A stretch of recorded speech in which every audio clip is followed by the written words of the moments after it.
एक मूवी आई थी the pursuit of happiness.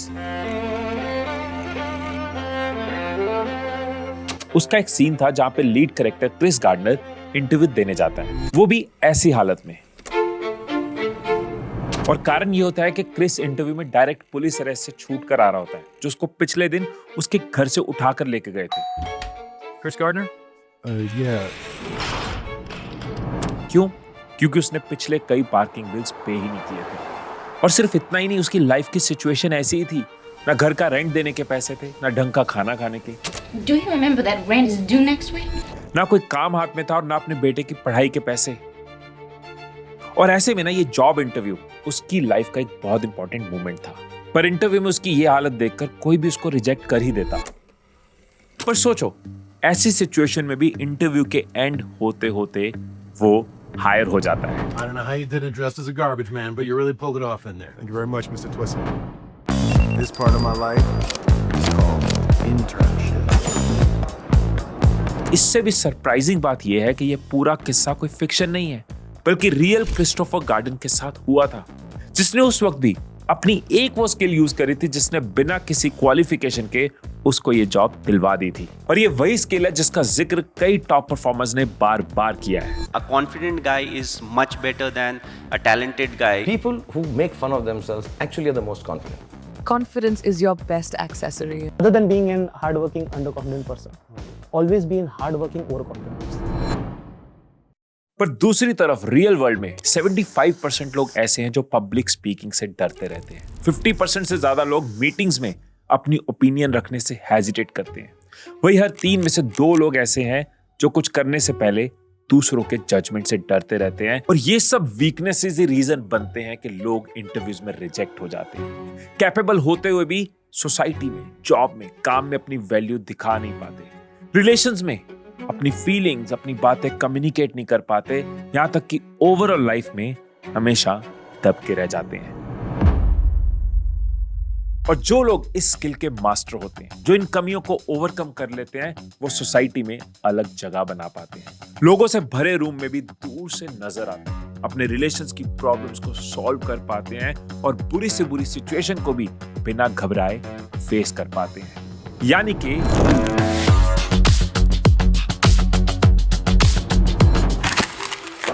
नहीं, ये वीडियो ना कॉन्फिडेंस बिल्ड करने के बारे में नहीं है, क्योंकि आज से कुछ साल पहले ना फिटनेस के लिए मैंने कई बार जिम ज्वाइन किया। जिम ज्वाइन करता था, कभी कोई वर्कआउट ट्राई करता था, कभी वेट लिफ्टिंग कर रहा था, कुछ और कर रहा था, बट रिजल्ट नहीं आते थे और छोड़ देता था। फिर मुझे एक कोच मिला जिसने वर्कआउट से पहले मेरा फुल बॉडी चेकअप किया, मेरे ब्लड टेस्ट हुए, मेरा BMI चेक हुआ और फिर मुझे समझाया कि मेरे लिए कौन सी वर्कआउट बेस्ट है, क्या मेरी बॉडी की प्रॉब्लम्स है, किस डाइट से सॉल्व होगी, किस न्यूट्रिशन से सॉल्व होगी। और वही सेम मैं करने वाला हूं आपके साथ इस वीडियो में, आपके कॉन्फिडेंस बिल्डिंग के लिए। क्योंकि मैं पिछले 15 साल से ये कर रहा हूं, अपनी वीडियोस के थ्रू, अपनी बुक्स के थ्रू, अपने ट्रेनिंग प्रोग्राम्स के थ्रू इंडिया के टॉप कॉर्पोरेट्स, प्रोफेशनल्स, एग्जीक्यूटिव्स को ट्रेन करता हूं उनकी स्किल पे, उनके कॉन्फिडेंस पे, उनके माइंडसेट पे।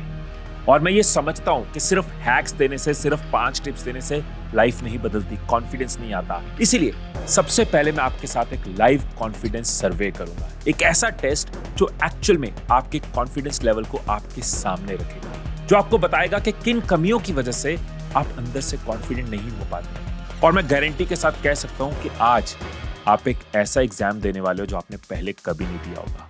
पर ये एग्जाम आपको डराएगा नहीं, ये एग्जाम आपको आपके बारे में बताएगा, जिसके बाद आपके हाथ में आपका वीक पॉइंट होगा, रियल मार्क्स होंगे, सो दैट आप सही जगह पे ध्यान दे पाओ। और उसके बाद आपकी स्पेसिफिक प्रॉब्लम का स्पेसिफिक सॉल्यूशन भी आपको इस वीडियो में मिलेगा। आपके जो रिजल्ट है, आपके जो मार्क्स हैं, उसके बेस पे आपके लिए क्या सोल्यूशन है, क्या स्ट्रेटेजी है, वो भी आपको इसी वीडियो में मिलेगा।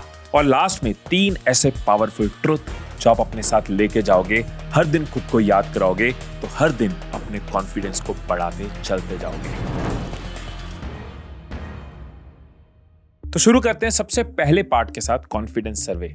क्या कभी आपने किसी रेस्टोरेंट में किसी खाने को सिर्फ देखकर अपने गट के भरोसे रेटिंग दी है?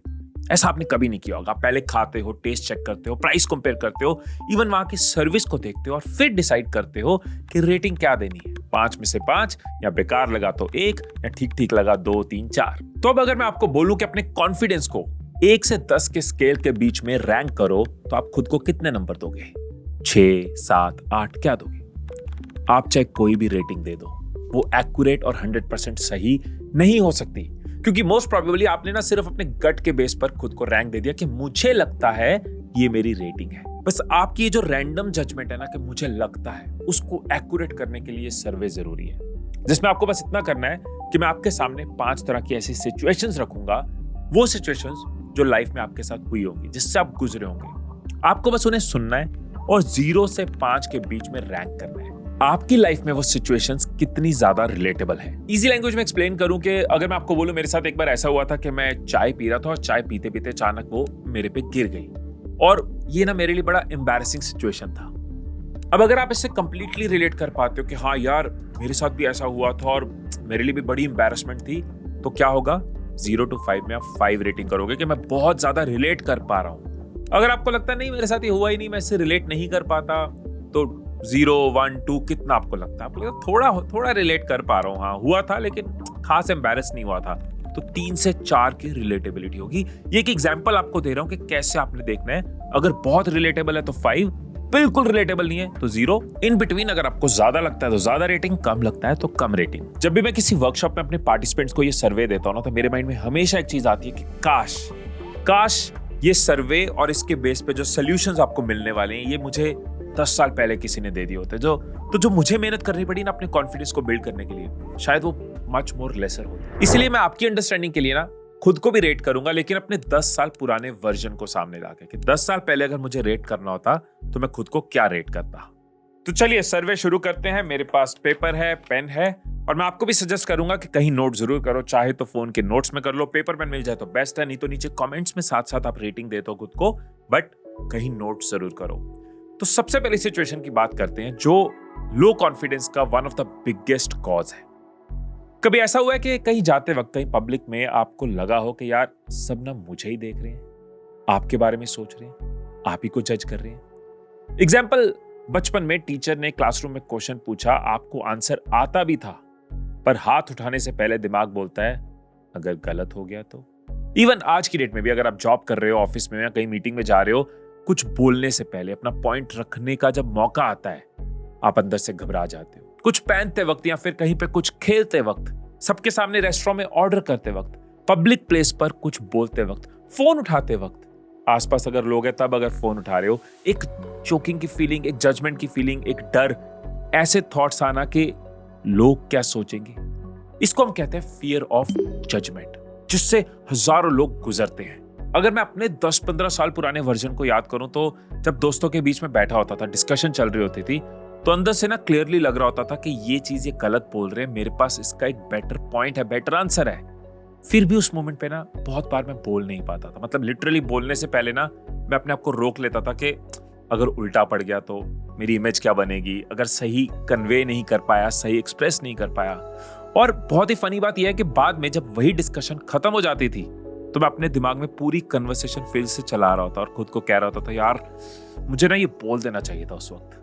तो अगर मैं अपने उस 10-15 साल पुराने हिमीश को फियर ऑफ जजमेंट के बेस पे अगर रेटिंग देना चाहूं तो मुझे लगता है कि मैं अपने आप को 4 की रेटिंग दूंगा। मुझे लोगों की जजमेंट से बहुत फर्क पड़ता था। और अब आपकी बारी है, आप भी देखो फियर ऑफ जजमेंट से आप कितना रिलेट कर पाते हो, उस हिसाब से खुद को रैंक करो। अब चलते हैं दूसरी सिचुएशन में। सोचो आप किसी पार्टी में जा रहे हो और जैसे ही लोगों के भरे हुए रूम में आप एंटर करते हो, वहां पे प्रेजेंट सभी लोग आपको देखते हैं और ये वो मोमेंट है कि आप फ्रीज हो जाते हो। आपके अंदर अचानक एक फियर, एक हेजिटेशन बिल्ड होने लग जाता है। इवन इसके बाद पार्टी में आप किसी नए बंदे से बात करने में, उससे इंटरेक्ट करने में हेजिटेट करते हो। इस ट्रेट को हम कहते हैं शाइनेस। ये ट्रेट है शाइनेस का। जैसे अगर आप किसी कोचिंग में, वर्कशॉप में या किसी ऑफिस में आप नए हो और ब्रेक के टाइम पे सब अपने अपने ग्रुप्स में बैठ के बात कर रहे हैं और आप उनके पास जाने के बजाय इधर उधर देख रहे हो या फिर बिना वजह अपने फोन में कुछ ना कुछ करने लग जाते हो। ये वो नमनेस है जो लिटरली आपको किसी भी जगह, चाहे फैमिली फंक्शन हो, ऑफिस गैदरिंग हो या दोस्तों का ग्रुप हो, उसमें खुद को सोशलाइज होने से रोकती है। तो अगर मैं अपने 15 साल पुराने हिमीश को याद करूं तो बहुत जगह पे मैं शाय नहीं था, बहुत जगह बड़े आराम से बात कर लेता, लेकिन कुछ सिचुएशंस होती थी जब कोई पावरफुल लोगों के साथ बैठा हूं, कुछ बंदों के केस में, स्पेशली कुछ बंदियों के केस में, अगर कोई नई बंदी है तो एक शाइनेस सी फील होती थी, अपने माइंड में सोचता था कि जाके ये बोलना है, फिर ये बोलना है, फिर ये बोलना है, बट रियल सिचुएशन में बहुत बार पे ही बात रह जाती थी। तो इस सिचुएशन में मैं खुद को रेट करूंगा 3। मैं इस फियर से, इस शाइनेस से, रिलेटेबिलिटी मेरे 15 साल पुराने हिमीश की 3 है। और अब आपकी बारी, खुद को रेट करो, आप कितना रिलेट कर पाते हो इस शाइनेस वाली सिचुएशन से। अब नेक्स्ट सिचुएशन वो है जो कहीं ना कहीं ऊपर की दोनों सिचुएशंस एग्जिस्ट करने पे नेचुरली डेवलप होने लग जाती है। एग्जांपल्स एक्सप्लेन करता हूं। सोचो आप अपने 2 दोस्तों के बीच में खड़े हो जो स्कूल कॉलेज खत्म होने के बाद कई दिन बाद फाइनली आज आपसे मिल रहे हैं। आप तीनों हंस के बात कर रहे हो, अपने एक्सपीरियंस शेयर कर रहे हो, लाइव इवेंट शेयर कर रहे हो, बचपन की यादें ताजा कर रहे हो, और इस बीच एक बात शुरू होती है कि कौन लाइफ में कहां पहुंचा। और इस मोमेंट पे जब आप देखते हो कि दोनों में से एक ना आपसे बेटर कर रहा है, आपसे बेटर सिचुएशन में है, तो उससे खुश होने की जगह आप अंदर से खुद को कोसने लग जाते हो। कुछ टाइम बाद जब बाद में आप अपने साथ बैठते हो तो आपको लगता है कि यार वो कितना आगे बढ़ गया और मैं यहीं का यहीं हूं। ये ना जेलसी नहीं है, ये वो लो कॉन्फिडेंस ट्रेट है जिससे लगभग 85% लोग गुजरते हैं। वो ट्रेट जिसकी वजह से ना आप खुद को दूसरों से वीक समझना शुरू कर देते हो, खुद को वीक रिप्रेजेंट करना शुरू कर देते हो, अंदर से खुद को छोटा महसूस कराने लग जाते हो। हर जगह आपको लगता है कि यार मैं इतना कैपेबल नहीं हूं, ये मुझसे बेटर है। किसी ग्रुप में आपको लगता है यार ये लोग कितने पावरफुल है, मेरे अंदर वो कैपेबिलिटी नहीं है। ये है self worth issue. Self worth issues के साथ ना 15 साल पुराने हिमीश की रिलेटेबिलिटी बहुत ज्यादा है।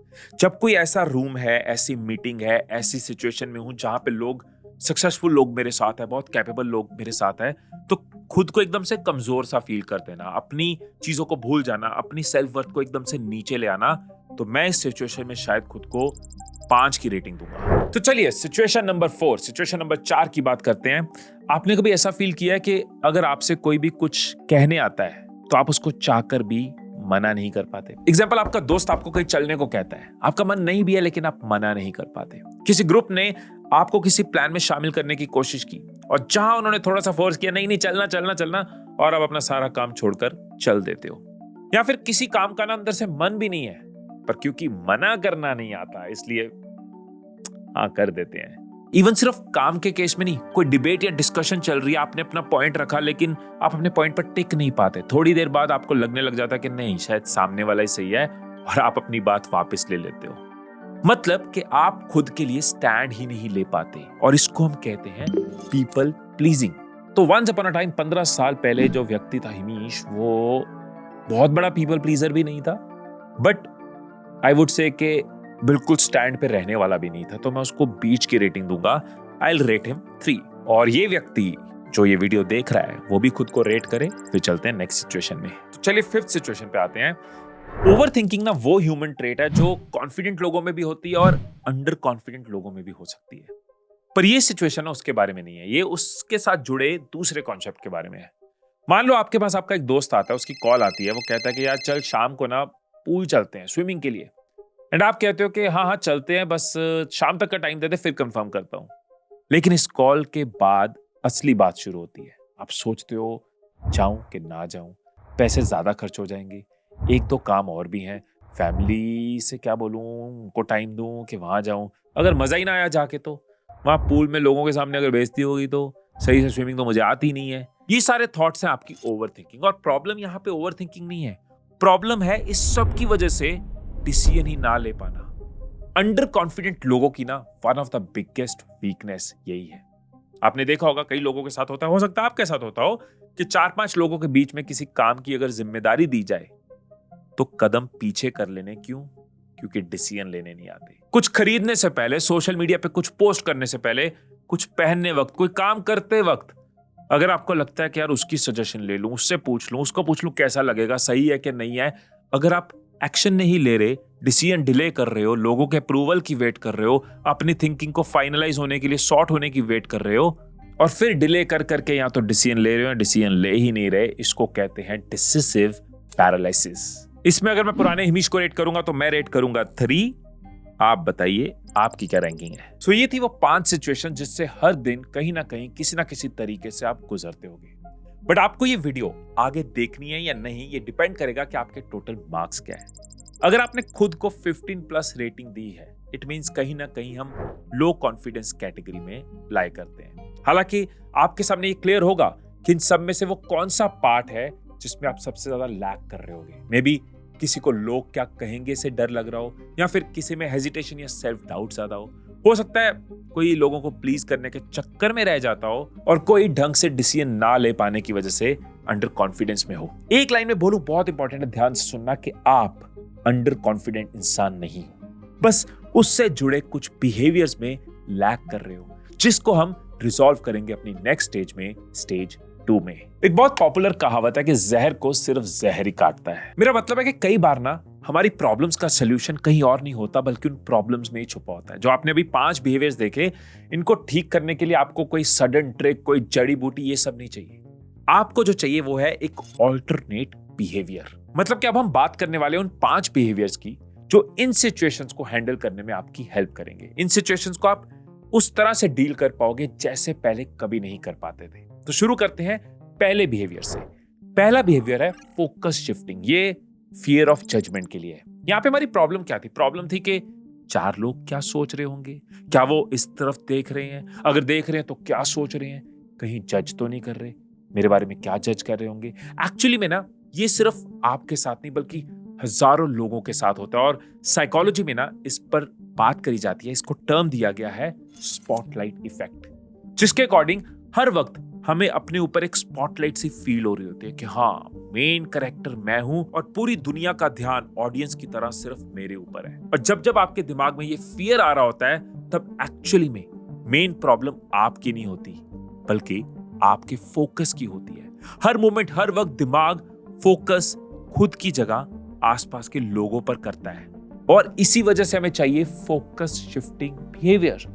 सोचो आप कैसा फील करोगे। आप सुबह निकले, आप ऑफिस पहुंचे या किसी फंक्शन पे गए, और पहुंचते ही 1-2 लोगों ने कह दिया, अरे बहुत अच्छा लग रहा है यार, बहुत स्मार्ट लग रहा है, बहुत प्रेजेंटेबल लग रहा है। उस दिन आपका कॉन्फिडेंस कैसा होगा? जब दूसरे लोग आपकी तरफ देख रहे होंगे तो आप क्या सोचोगे? आप अच्छा फील करोगे, ओ मैं आज अच्छा लग रहा हूँ ना, 2 लोग बोल चुके हैं, सुबह सुबह पहले उस बंदे ने बोला था, तो आप कहोगे यार लोग मेरे को इसलिए देख रहे हैं क्योंकि आज मैं स्मार्ट लग रहा हूँ। ऐसी किसी मीटिंग में कुछ बोलने के बाद आपको कहा जाता है कि आपने जो पॉइंट रखा ना, ये बहुत अच्छा था, बहुत नीडेड था, व्हाट अ पॉइंट। अब उस मीटिंग में अगली बार कुछ बोलने से पहले आप घबराओगे नहीं। क्यों? क्योंकि फोकस चेंज हो गया। ये है फोकस शिफ्टिंग मैकेनिज्म। देखो, सच तो ये है, रियलिटी तो ये है कि लोग आपके बारे में उतना नहीं सोच रहे जितना आपको लगता है। सबको आपकी नहीं पड़ी, पर ये थॉट ना हटाना इतना इजी नहीं है। इस थॉट को रिमूव करना इतना इजी नहीं है कि नहीं लोग मेरे बारे में नहीं सोच रहे, बट फोकस को शिफ्ट करना आसान है। रिमूव करना मुश्किल है, शिफ्ट करना आसान है। दिमाग ने कहीं तो फोकस करना ही है, तो फोकस ये किया जाए कि लोग मेरे बारे में अच्छा ही सोच रहे होंगे, क्योंकि वो बुरा सोच रहे हैं, मेरे बारे में गलत सोच रहे हैं, ये भी इमेजिनेशन है। वो अच्छा सोच रहे हैं, मेरे बारे में बढ़िया सोच रहे हैं, ये भी इमेजिनेशन है। इमेजिन ही करना है, फोकस ही करना है, तो वहां किया जाए जो हमें बेनिफिट करे, वहां क्यों करना जो हमारा नुकसान करे। दोनों अगर सच नहीं है तो उस सच को चूज करें जो हमें कॉन्फिडेंस दे। अगर आपने फियर ऑफ जजमेंट में खुद को 3 से ज्यादा मार्क्स दिए हैं, तो एक बार फोकस शिफ्टिंग मैकेनिज्म को ट्राई करके देखो। सिर्फ 1 दिन ट्राई करके देखो, 1 दिन बिता के देखो इस फोकस की शिफ्ट के साथ, और अगले दिन दोबारा खुद को मार्क्स देना। आई गारंटी आपके रिजल्ट बहुत अलग होंगे। अब दूसरी प्रॉब्लम थी शाइनेस, और उसका सॉल्यूशन है इनिशिएशन बायस बिहेवियर।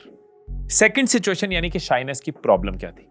कोई नई जगह, नए लोगों के बीच में जाके फ्रीज हो जाना, चाहकर भी खुद को एक्सप्रेस ना कर पाना, हेजिटेट करना, और सिर्फ शाइनेस के चक्कर में पीछे रह जाना। एंड जरूरी नहीं है कि इसलिए हो कि आपको लोगों की जजमेंट का डर है। बहुत लोग इसलिए बातें शुरू नहीं कर पाते क्योंकि ना वो परफेक्शन ढूंढ रहे होते हैं, और जितना आप परफेक्ट मोमेंट की वेट करते हो ना, उतना ही वो मोमेंट और ऑकवर्ड हो जाता है। जितना आप डिले करते हो ना, उतनी हेजिटेशन और स्ट्रांग हो जाती है। और एक्चुअली में ना प्रॉब्लम नॉलेज की नहीं होती, प्रॉब्लम होती है इनिशिएशन की, स्टार्ट की, शुरुआत की। आपको बात करनी आती है, क्या बोलना है वो आपको पता होता है, बस एक ऑकवर्डनेस, एक हेजिटेशन के चक्कर में ना कई बार नहीं, बहुत बार वो चांसेस मिस हो जाते हैं। आपको पता है कि अगर आपने वहां पे इनिशिएटिव लिया होता तो शायद कई रिश्ते, कई अपॉर्चुनिटीज और कई किस्से बदल जाते।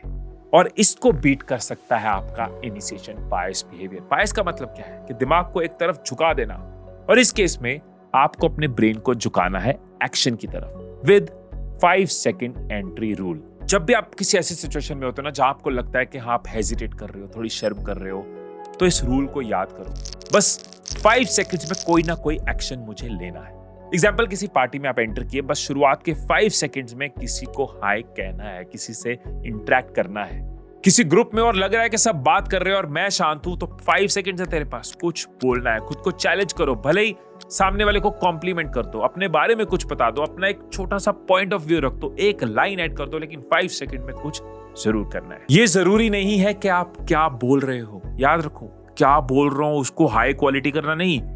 इस वक्त ये जरूरी नहीं है कि आप क्या बोल रहे हो, इस वक्त जरूरी है कि आप इनिशिएट कर रहे हो, कुछ ऐड कर रहे हो। 90% लोग ना बातें स्टार्ट करने से डरते हैं, हेजिटेट करते हैं, और जो कर लेते हैं ना वो ऑटोमेटिकली नोटिसेबल हो जाते हैं। आई अंडरस्टैंड ये इजी नहीं होगा और जरूरी नहीं है कि आपका इंप्रेशन हमेशा अच्छा ही होगा। हो सकता है कई बार 5 सेकंड के चक्कर में कुछ ऐसा भी बोलो जो आपको बाद में लगे बेटर हो सकता था, कुछ ऐसा बोलो जो आपको लगे नहीं बोलना चाहिए था, बट आपके ब्रेन को हैबिट होगी इनिशिएट करने की। एक बार कुछ गलत निकल जाएगा, एक बार कुछ अनप्लेजेंट निकल जाएगा, गाली तो नहीं दे दोगे, किसी की वाट तो नहीं लगाओगे, कुछ बोलने की कोशिश कर रहे हो, राइट लेफ्ट हो गया, थोड़ा बहुत उतना अच्छा नहीं हुआ, बट आपके ब्रेन को हैबिट पड़ रही है फास्ट एक्शन लेने की, इनिशिएट करने की, इन्वॉल्व होने की, कुछ कंट्रीब्यूट करने की, कुछ बोलने की। देखो, इस प्रैक्टिस का ना सिर्फ एक गोल है, दिमाग को ओवर थिंकिंग शुरू करने का मौका ही ना देना, क्योंकि ये आपके ख्याल ही हैं जो अंदर ही अंदर ऑकवर्ड और हेजिटेशन बिल्ड कर देते हैं। Next behaviour, evidence building behaviour, जो सोल्यूशन है सेल्फ वर्थ का। इस केस में प्रॉब्लम ये थी कि हर वक्त लगता है कि यार शायद मैं इतना इनफ नहीं हूं। दूसरों को देखकर खुद की कैपेबिलिटी को डाउन कर देना और चाहकर भी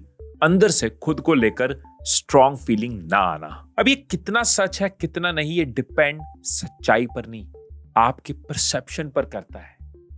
नेशनल ज्योग्राफिक के शो ब्रेन गेम्स में एक बहुत पुराना एक्सपेरिमेंट था, जहां पे शो होस्ट पहले एक कॉमन लड़की को बास्केट में बॉल थ्रो करने को कहता है, और ऑब्वियसली वो हर बार फेल हो जाती है, और उसके बाद उसको ब्लाइंड फोल्ड करके सेम चीज करने को कहते हैं।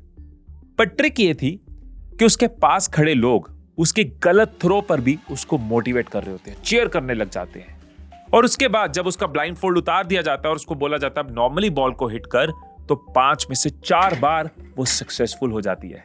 इनफैक्ट सेम यही प्रोसेस जब वो एक प्रोफेशनल बास्केटबॉल प्लेयर के साथ करते हैं, जो पहले तो सारे थ्रो सही करता है, फिर जब उसको ब्लाइंड फोल्ड किया जाता है तो क्राउड चीयर करने की जगह उसको डीमोटिवेट करने लग जाता है, वू करने लग जाता है, जिसका रिजल्ट ये होता है कि बाद में जब उसका ब्लाइंड फोल्ड हटा दिया जाता है तो वो एक भी थ्रो सक्सेसफुली नहीं कर पाता। ये पूरा एक्सपेरिमेंट इस बात का प्राइम एग्जांपल था कि जब अंदर से आप खुद को लेकर नेगेटिव या पॉजिटिव होते हो तो रियलिटी में आपकी स्ट्रेंथ और काबिलियत उस हिसाब से इंपैक्ट होती है। इस सब का रीजन ये है कि जो हमारा ब्रेन है ना, वो एक्चुअली में एक लॉयर, एक वकील की तरह है, जिससे हम जिस तरह का केस लड़ने को देते हैं ना, वो उस पर बिना इधर उधर देखे जी जान से पूरी मेहनत लगाकर सबूत इकट्ठे करने लग जाता है। प्रॉब्लम यहां आती है कि हम सबकी लाइफ में ना कई चीजें होती हैं, कई अचीवमेंट्स होती हैं, हम सबके अंदर कई क्वालिटीज होती हैं, ट्रेट्स होती हैं, जिसकी वजह से लोग हमें पसंद करते हैं, हमारी वैल्यू करते हैं।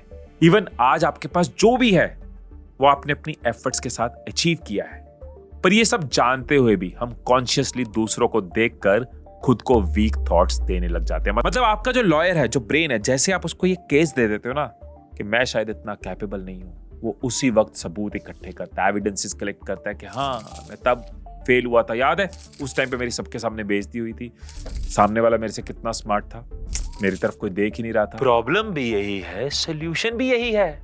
इसी लॉयर को अच्छे केसेस देना शुरू कर दो, रिजल्ट बदल जाएंगे। इट्स लाइक आपको डिसाइड करना है कि इतना स्ट्रॉन्ग वकील आपके पास है, वो आपकी फेवर में केस लड़ेगा कि आपके अगेंस्ट वकील आपका है। Both behaviour boundary building behaviour, people pleasing का ये सोल्यूशन है। बहुत मुश्किल काम है लोगों को ना बोल पाना, मैं तो रिलेट कर सकता हूं इस चीज से। बेशक हमें मॉरल के बेसिस पे बहुत अच्छा लगता है कि मैं ना किसी को मना नहीं करता, मैं सबकी बात मानता हूं, मैं लोगों की मदद करता हूं, मैं लोगों के साथ चलता हूं, और ये सब सही है। प्रॉब्लम ये नहीं है कि हम सबको हाँ कर देते हैं, प्रॉब्लम ये है कि हमें हमारी लिमिट्स नहीं पता, हमें अपनी बाउंड्री सेट करना नहीं आता। सोचो अगर हर वक्त हम देते रहेंगे तो एट द एंड तो हमारा हाथ खाली रह जाएगा ना। इसलिए बहुत जरूरी है बाउंड्री बिल्डिंग बिहेवियर यूज करना। बाउंड्रीज का मतलब रूड होना नहीं है, सेल्फिश होना नहीं है, इसका मतलब एरोगेंट होना नहीं है, बस इतना है कि आपको पता है कि मुझे मेरे लिए क्या जरूरी है और क्या नहीं। डेफिनेटली दूसरों की रिस्पेक्ट करनी जरूरी है, पर खुद को इग्नोर करके नहीं। पर प्रैक्टिकली ज्यादातर लोग ना इसलिए नहीं बोल पाते क्योंकि उनको लगता है कि सामने वाले को लगेगा मैं घमंडी हूं, या फिर उनके सामने मेरी इमेज खराब हो जाएगी, मेरा रिलेशन खराब हो जाएगा। इसलिए सीधा ना करनी भी नहीं चाहिए। सामने वाले को कैसे पता चलेगा आपके माइंड में क्या चल रहा है, आपकी लाइफ में क्या चल रहा है। तो एक छोटा सा फ्रेमवर्क मैंने पढ़ा था, उस फ्रेमवर्क ने मेरी बहुत हेल्प करी इस चीज को सॉल्व करने के लिए, जो था RDR framework, reason, denial, respect. For example पिछले 2-3 साल से बहुत बार मेरे को लोग अप्रोच करते हैं कि आप हमारे स्टार्टअप में इन्वेस्ट करो, आप हमारे बिजनेस में इन्वेस्ट करो, और हर जगह मैं हाँ नहीं कर सकता। मेजॉरिटी जगह तो आप ना करते हो, कुछ ही स्टार्टअप्स में आप इन्वेस्ट करते हो। तो कई बार मैं रिप्लाई नहीं करता था, कई बार मैं इग्नोर करता था, और कई बार मुझे समझ नहीं आता था क्या करूं, दोस्ती यारी के चक्कर में इन्वेस्ट भी कर दिया। तो अब मैं क्लियरली बता देता हूं पहले रीजन कि मैं क्यों मना कर रहा हूं, कि अभी मेरा फोकस किसी और चीज में है, अभी मेरा फोकस कुछ और बिल्ड करने में है। फिर डिनायल, इसलिए मैं अभी इन्वेस्ट नहीं कर पाऊंगा। एंड रिस्पेक्ट, बट मैं दिल से आपको बेस्ट विशेस दे रहा हूं, I wish you all the best for your business. मैं कहीं और किसी फॉर्म में काम आप हो तो बताना। सो instead of ignoring, instead of saying yes, there is a solution, RDR framework. Fifth behavior, ownership behavior, जो है solution overthinking का। Overthinking क्या है? मैं अपनी वर्कशॉप्स में कई बार बोलता हूँ ये कि overthinking ना action avoidance loop है। Action को avoid करने का एक loop है।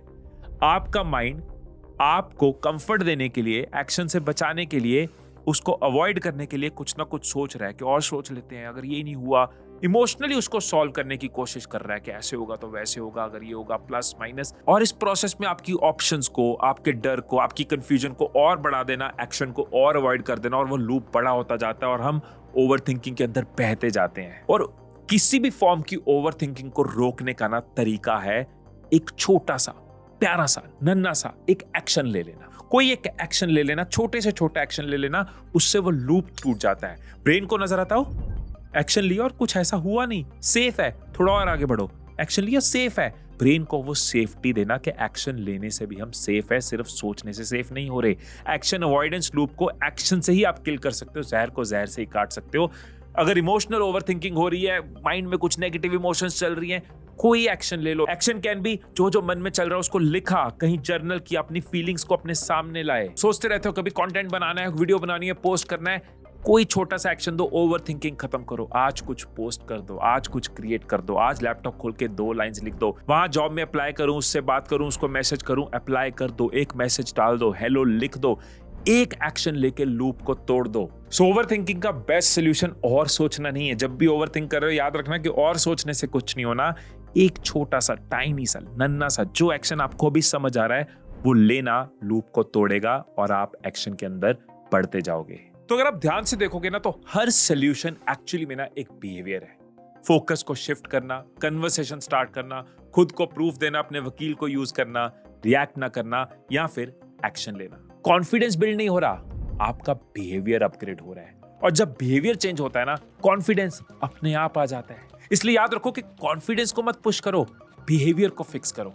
इसलिए नेक्स्ट स्टेज बहुत जरूरी है, सो दैट हम डेली खुद को रिमाइंड करा पाए। हमें इस वीडियो का जो निचोड़ है वो 3 प्रिंसिपल्स की फॉर्म में हम अपने साथ लेके जा पाए, हम अपने आप को रोज अफर्म कर पाए, हम उन फंडामेंटल्स को, उन ट्रुथ्स को अपनी लाइफ का पार्ट बना पाए।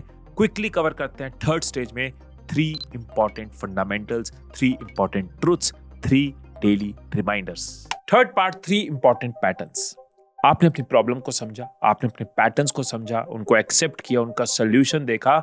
पर अगर हम यहां पे बोले कि बस अब तो कॉन्फिडेंस आ ही जाएगा, नहीं, यहां पे एक ट्विस्ट है। ट्विस्ट ये है कि सिर्फ एक्शन लेना इनफ नहीं होता अगर अंदर से सोच पुरानी है। आप नई चीजें ट्राई कर रहे हो लेकिन पुराने माइंडसेट के साथ कर रहे हो, तो वापस डिफॉल्ट मोड पे जा सकते हो।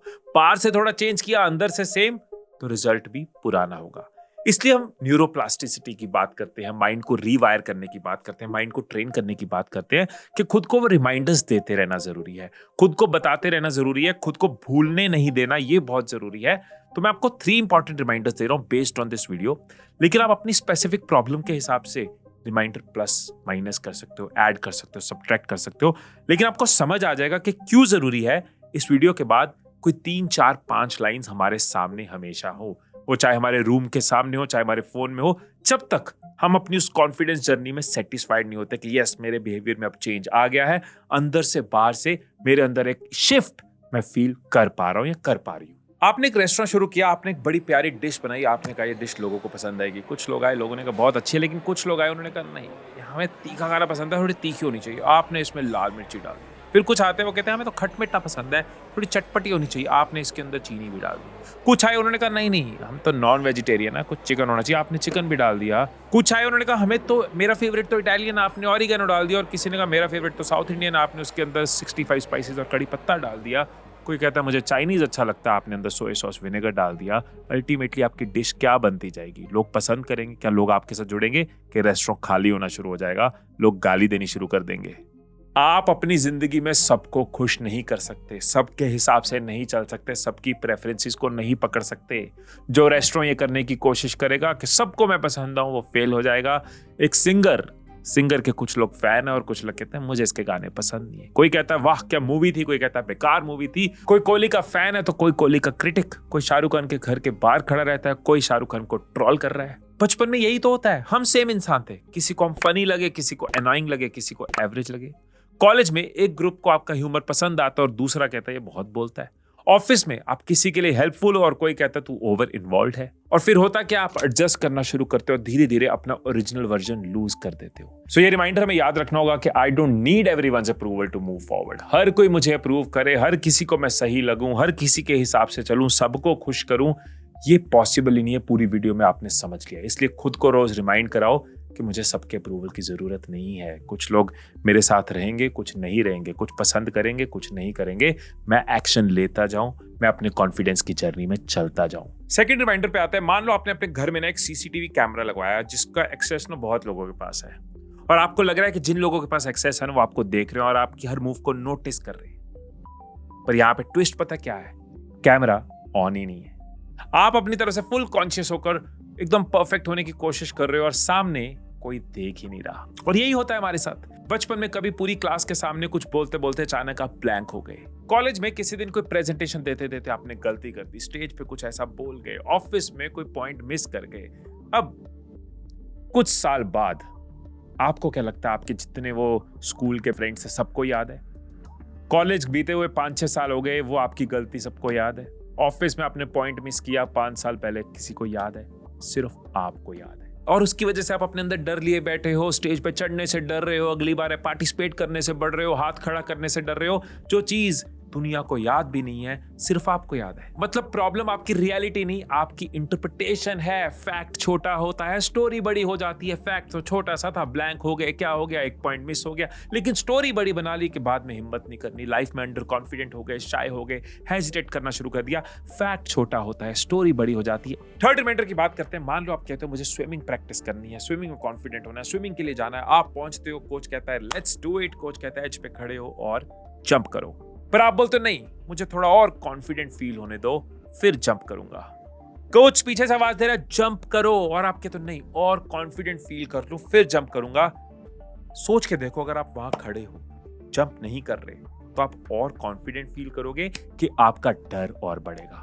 अगर आप जंप नहीं कर रहे तो आप और कॉन्फिडेंट फील करोगे कि अपने डर को बढ़ा रहे हो। छोटी सी एग्जांपल है लेकिन लाइफ के हर सिचुएशन में एप्लीकेबल है कि अगर आप जंप नहीं कर रहे तो आप कॉन्फिडेंस नहीं बढ़ा रहे, आप अपने डर को बढ़ा रहे हो। कॉन्फिडेंस जंप करने के बाद आता है, पहले नहीं। और जितना परफेक्ट मोमेंट की वेट करते हो उतना आपका डर बढ़ता जाता है। परफेक्ट मोमेंट की वेट करने में नुकसान हो रहा है, डर बढ़ रहा है, और कॉन्फिडेंस जंप करने के बाद आना है। सो जंप करना शुरू करो।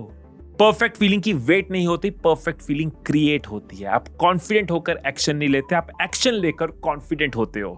तो नेक्स्ट टाइम जब आपका दिमाग बोले कि तू रेडी नहीं है, तो अभी कर नहीं सकता, तो खुद को याद करा देना कि स्टार्ट करने के लिए परफेक्ट होना जरूरी नहीं है, स्टार्ट करना जरूरी है। कॉन्फिडेंस का वेट नहीं किया जाता, एक्शन लिया जाता है और कॉन्फिडेंस आता है। अब इसके बाद जो स्टेज आ रहा है वो सबसे इंपॉर्टेंट स्टेज है। नेक्स्ट स्टेज इस वीडियो में नहीं है, नेक्स्ट स्टेज आपकी लाइफ में है। अब बात समझने की नहीं है, अब है स्टेज अप्लाई करने की। So wish you all the best for the next stage, जो है अप्लाई करने का, अपनी जिंदगी में उतारने का, खुद को एक कॉन्फिडेंट पर्सनैलिटी बनाने का, सो दैट आपका करियर, आपकी लाइफ, आपके रिलेशंस, आपकी हैप्पीनेस, हर एरिया में आप ग्रो करो। और जब वो होगा मुझे लगेगा मेरी एफर्ट वर्थ इट थी। पिछले कई सालों से मेरी वीडियोस, मेरी ट्रेनिंग्स, मेरी बुक्स का एक ही गोल है कि आपको हेल्प करना, आप अपनी जिंदगी में आगे बढ़ पाओ, फॉरवर्ड मूव कर पाओ। यही मेरी सेटिस्फेक्शन है, यही मेरी कमाई है, यही मेरी खुशी है। फिर मिलेंगे अगली वीडियो में, तब तक खुश रहिए, खुशियां बांटते रहिए। I love you all.